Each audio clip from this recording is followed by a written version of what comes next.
قرآن و حدیث کی روشنی میں دیے گئے خطبے کا خلاصہ آج پہلے ہی سن لیجئے۔ آج کے اس خطبے کا خلاصہ یہ ہے کہ جب کسی کے گھر میں بچہ پیدا ہو تو گھر والوں کی پہلی ذمہ داری یہ ہے کہ اس کے داہنے کان میں فجر کی اذان دی جائے۔ فجر کی اذان میں ایک جملے کا اضافہ کیا جاتا ہے اور وہ ہے الصلاۃ خیر من النوم، یعنی نیند سے بہتر نماز ہے۔ تو انشاءاللہ بچہ بچپن ہی سے فجر کی نماز کا عادی بنے گا اور پھر اس کی فجر کی نماز نہیں چھوٹے گی انشاءاللہ۔ اور بائیں کان میں اقامت کہے۔ دوسری یہ اہم ذمہ داری ہمیں یہ بتائی گئی کہ ہم اپنے بچوں کا اچھا نام رکھیں۔ تیسری یہ ذمہ داری دی گئی کہ بچوں کا عقیقہ کرنا مستحب ہے۔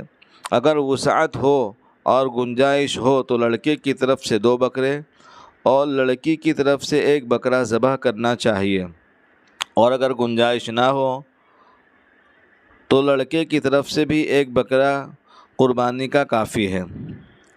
چوتھی یہ اہم ہدایت ہمیں دی گئی کہ ہم اپنے بچوں کی دینی اور اخلاقی تربیت کریں، یہ ہماری سب سے اہم اور بڑی ذمہ داری ہے۔ پانچواں سبق ہمیں یہ دیا گیا کہ ہم اپنے آپ کو اور اپنے گھر والوں کو جہنم کے آگ سے بچائیں۔ چھٹا ایک خاص شرعی حکم ہمیں یہ بتایا گیا کہ 7 سال کی عمر کی ہو جانے کے بعد ہم اپنے بچوں کو نماز پڑھنے کی تاکید کریں، اور 10 سال کی عمر ہو جانے کے بعد نماز چھوڑنے پر ان کی پٹائی بھی کریں اور ان کے بستر بھی الگ کر دیں۔ 7ویں اہم بات یہ معلوم ہوگی، خود آپ صلی اللہ علیہ وسلم بچوں کی بہترین تربیت کیا کرتے تھے۔ چھوٹے چھوٹے کاموں سے متعلق اسلامی باتیں ان کو سکھاتے۔ 8واں سبق ہمیں یہ دیا گیا کہ ہم پہلے اپنے بچوں کی تربیت اور ان کے حقوق ادا کرنے کی فکر کریں، پھر ان سے حسن سلوک کی امید رکھیں۔ 9ویں بات ہمیں یہ بتائی گئی کہ بیٹیوں کے ساتھ اچھا سلوک کرنا جنت میں داخل ہونے اور جہنم سے بچنے کا ذریعہ ہے۔ 10واں پیغام ہمیں یہ دیا گیا کہ اگر ہمیں اپنی اولاد کو عطیہ یا ہمیں ہدیہ دینا ہو تو ہم سب کو برابر دیں، کسی کو کم کسی کو زیادہ نہ دیں۔ لہٰذا آج کے اس خطبے میں اولاد کے حقوق کے متعلق جو باتیں قرآن و حدیث کی روشنی میں بیان کی جائیں گی، آئیے ہم سب مل کر عہد کرتے ہیں کہ انشاءاللہ ان کے مطابق زندگی گزاریں گے اور اپنے گھروں میں اور اپنے رشتہ داروں میں ان باتوں کو بھی پھیلائیں گے تاکہ وہ سب بھی ان باتوں کو سن کر اس پر عمل کرنے کی فکر کرے۔ اللہ تعالی ہمیں اور تمام امت مسلمہ کو اس کی توفیق دے، اور ہماری خدمات کو بھی اللہ تعالی اپنی بارگاہ میں قبول اور مقبول فرمائے۔ شکریہ۔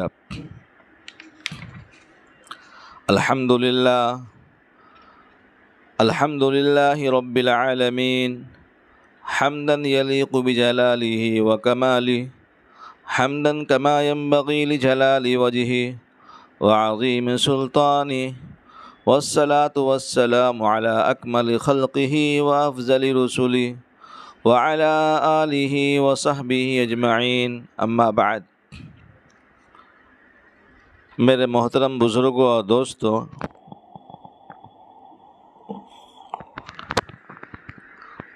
اولاد کے حقوق کے بارے میں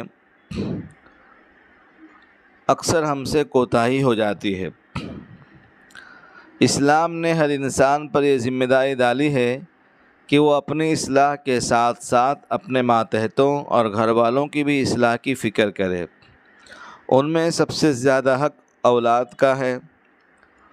اولاد کی اچھی تربیت کرنا اور دین کے راستے پر ان کو چلانے کی فکر کرنا بہت ضروری ہے، کیونکہ بچوں کو شروع میں جس راستے پر ڈال دیا جاتا ہے، عام طور سے اخیر عمر تک وہ اسی راستے پہ چلتے ہیں۔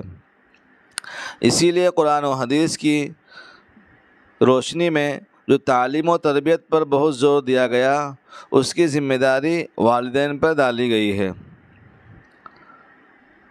نمبر 1، ایک ایک کر کے جو ہے آپ حضرات کے سامنے عرض کروں گا۔ بچے کا پہلا حق ہے کہ اس کے کان میں اذان دی جائے۔ جب کسی کے گھر میں بچہ پیدا ہو تو گھر والوں کی پہلی ذمہ داری یہ ہے کہ اس کے کانوں میں اور ان کانوں کے ذریعے اس کے دل و دماغ تک اللہ کی بڑائی کی آواز پہنچائیں۔ اس لیے کوشش کریں کہ ان کے کان میں پہلی جو آواز پڑے وہ فجر کی اذان کی آواز پڑے، اس لیے کہ فجر کی اذان میں ایک جملے کا اضافہ کیا جاتا ہے، اور جملہ آپ سب کو معلوم ہے، الصلاۃ خیر من النوم، کہ نماز نیند سے بہتر ہے۔ اس لیے فجر کی اذان دی جائے، کوشش کرے دھیان سے۔ اسی مقصد سے شریعت اسلام نے بھی ان کے کان میں اذان دینے کو مسنون قرار دیا ہے۔ چنانچہ ابو داؤد شریف کی ایک حدیث ہے، حضرت ابو رافع رضی اللہ تعالیٰ عنہ بیان کرتے ہیں کہ میں نے رسول اللہ صلی اللہ علیہ وآلہ وسلم کو دیکھا کہ جب آپ کی پیاری بیٹی حضرت فاطمہ رضی اللہ عنہا کے گھر میں حضرت حسن بن علی رضی اللہ تعالیٰ عنہما پیدا ہوئے تو آپ نے ان کے کان میں نماز والی اذان پڑھی۔ سمجھ گئے؟ سنت طریقہ یہ ہے کہ بچے کے داہنے کان میں فجر کی اذان دی جائے اور بائیں کان میں اقامت کی جائے۔ نمبر 2، بچے کا اچھا نام رکھنا ماں باپ کی پہلی ذمہ داری ہے۔ والدین کے اوپر شریعت نے یہ ذمہ داری بھی ڈالی ہے کہ وہ اپنے بچوں کا اچھا نام رکھیں، جس کے معنی اور مطلب بھی اچھے ہوں۔ بہتر یہ ہے کہ انبیاء، صحابہ اور بزرگوں کے نام پر، علماء اور حفاظ کے نام پر بچوں کے نام رکھے جائیں، اور اس نیت سے رکھیں کہ ان پاکیزہ لوگوں میں جو صفات اور جو خوبیاں ہیں وہ ہمارے بچوں میں بھی پیدا ہوں۔ اس لیے ہمارے نبی نے فرمایا، جس کی کوئی اولاد ہو تو اسے چاہیے کہ اس کا اچھا نام رکھے اور اسے ادب سکھائے۔ ابو داؤد شریف کی ایک حدیث ہے، آپ نے فرمایا، بلا شبہ تم قیامت کے دن اپنے اور اپنے ماں باپ کے ناموں سے پکارے جاؤ گے، اس لیے کہ تم اچھا نام رکھا کرو۔ میرے محترم بزرگوں، آج کل ناموں کے تعلق سے بڑی بے احتیاطی برتی جاتی ہے۔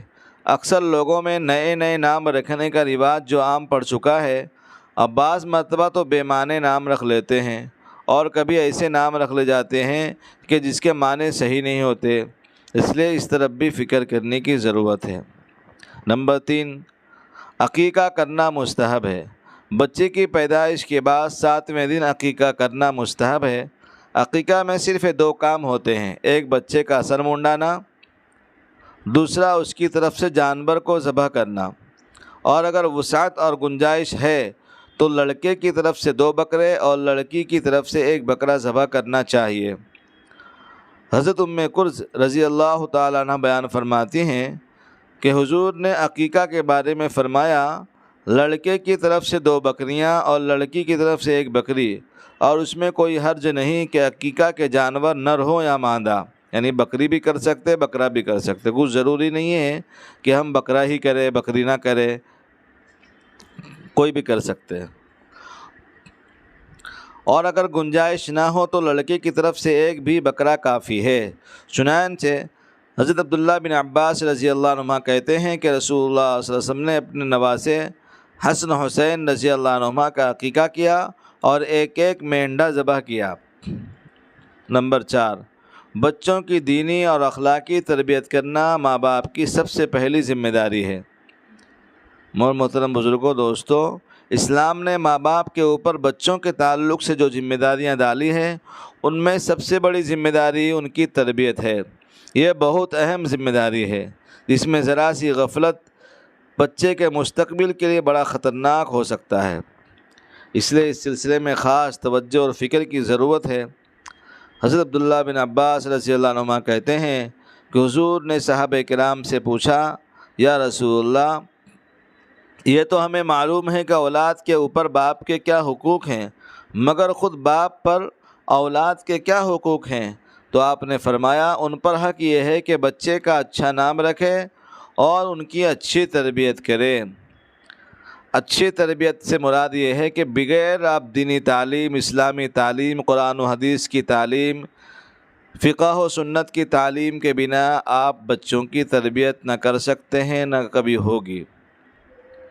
جی، اس لیے ترمذی شریف کی ایک روایت ہے، رسول اللہ نے فرمایا کسی باپ نے اپنی اولاد کو حسن ادب اور اچھی تربیت سے بہتر کوئی تحفہ نہیں دیا۔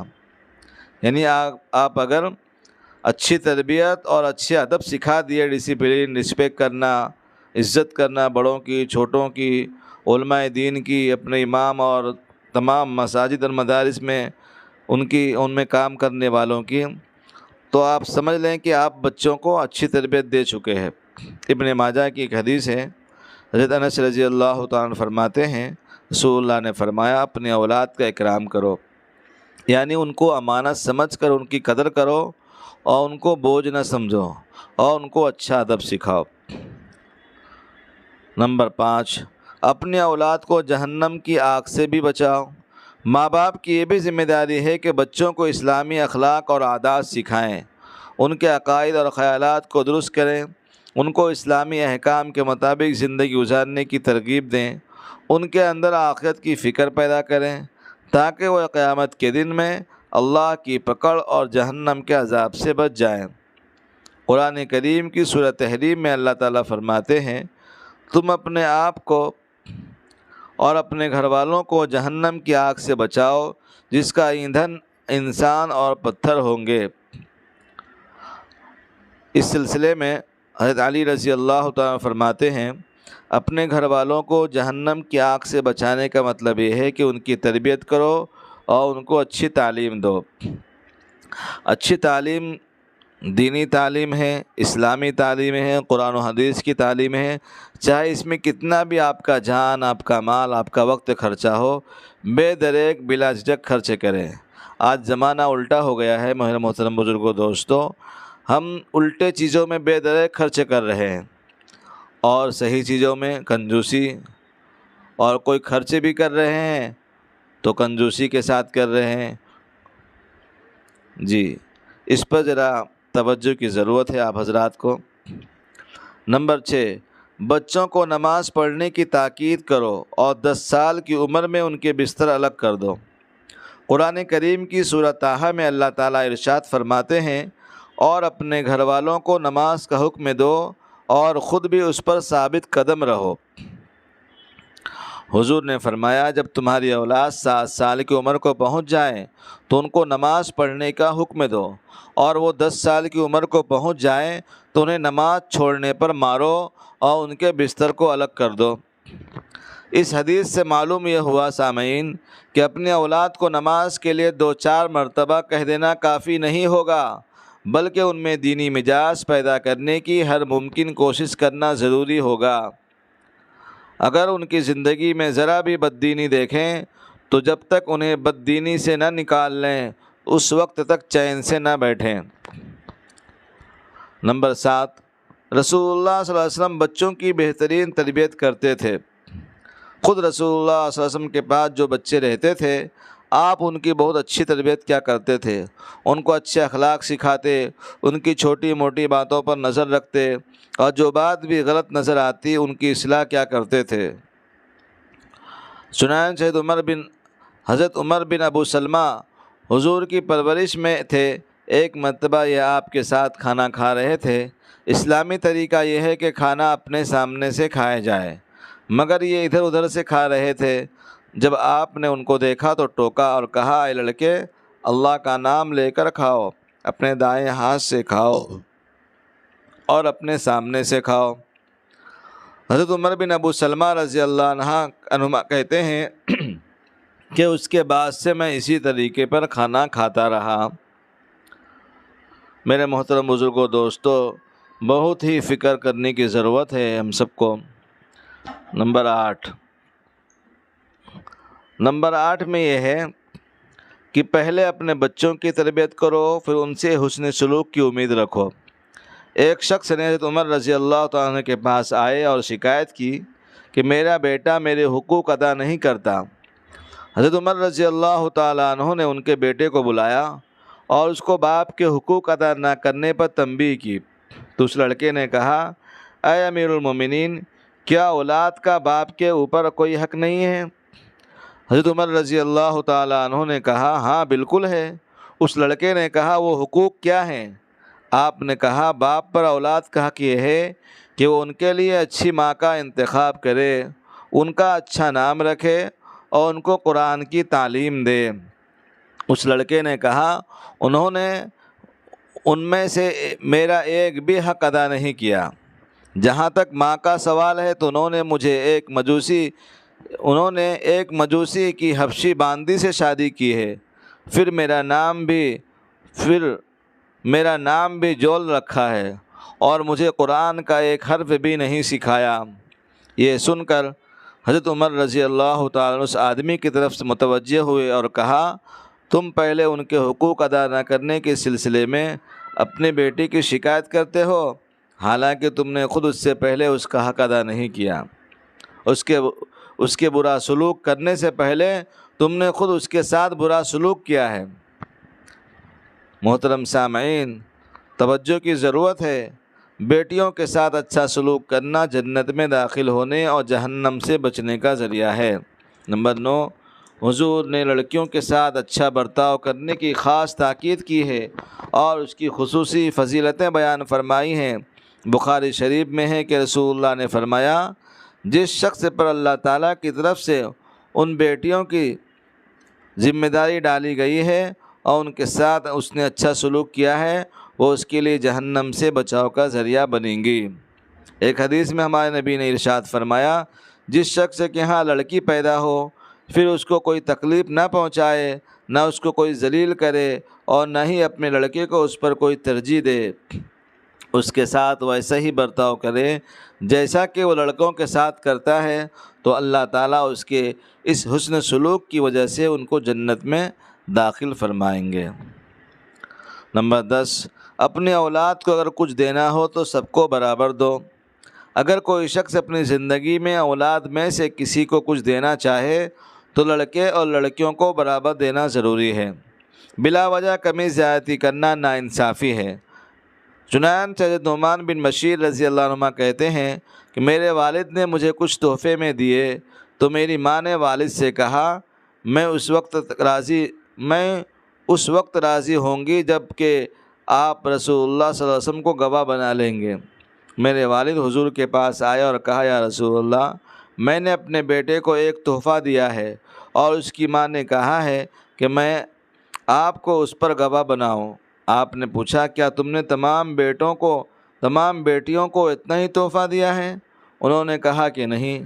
آپ نے فرمایا تو اللہ سے ڈر اور اپنی اولاد کے درمیان انصاف کر۔ نعمان بن بشیر رضی اللہ عنہ کہتے ہیں کہ میرے والد لوٹ کر آئے اور اپنا تحفہ واپس لے لیا۔ ایک حدیث میں ہمارے نبی نے فرمایا تحفہ دینے میں اپنی تمام اولاد کے درمیان برابری کا معاملہ کرو۔ اگر میں اس معاملے میں سے کسی کو ترجیح دیتا تو عورتوں یعنی لڑکیوں کو دیتا، یعنی اگر برابری ضروری نہ ہوتی تو میں حکم دیتا کہ لڑکیوں کو زیادہ دی جائے۔ یہ طبرانی شریف کی حدیث ہے۔ اس خطبے کا خلاصہ ہم سب کو سامعین یہ معلوم ہوا کہ جب بھی کوئی چیز بھی تقسیم کریں سب کو برابر کریں، ایسا نہیں کسی کو زیادہ کسی کو کم، برابر انصاف کے ساتھ تقسیم کریں۔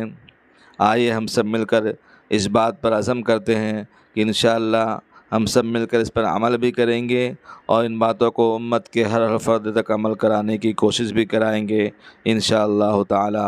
آپ حضرات بھی انشاءاللہ کہیں اور ہمیں اپنی دعاؤں سے کمنٹ باکس میں ضرور لکھا کریں، اور اگر ہمارا یہ کام پسند آتا ہو تو آپ بھائی بہنوں سے، بزرگوں سے، دوستوں سے گزارش ہے کہ ہمارے چینل کو آگے بڑھانے میں اور ہماری اس بات کو پھیلانے میں صدقہ جاریہ سمجھیں، پورے عالم میں ہمارے ان پیغام کو پہنچائیں تاکہ اللہ کا پیغام، اللہ کے نبی کا پیغام گھر گھر پہنچے اور ہر در پہنچے۔